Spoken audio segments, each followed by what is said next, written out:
గద్దె సాయి సూర్య అవినాష్ ప్రమాదవశాత్తు చనిపోయాడు. అమెరికాలోని చికాగో రాష్ట్రంలో అవినాష్ పీజీ చదువుతున్నాడు.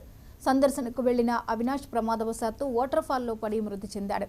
మృతదేహాన్ని స్వదేశానికి తీసుకువచ్చేందుకు అధికారులు ఏర్పాట్లు చేస్తున్నట్లు తెలిసింది.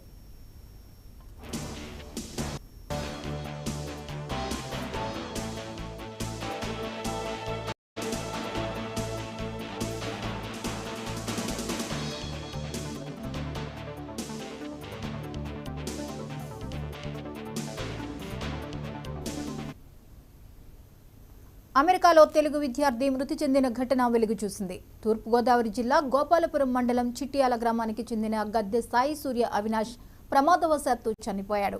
అమెరికాలోని చికాగో రాష్ట్రంలో అవినాష్ పీజీ చదువుతున్నాడు. సందర్శనకు వెళ్లిన అవినాష్ ప్రమాదవశాత్తు వాటర్ ఫాల్స్ లో పడి మృతి చెందాడు. మృతదేహాన్ని స్వదేశానికి తీసుకువచ్చేందుకు అధికారులు ఏర్పాటు చేస్తున్నట్లు తెలిసింది.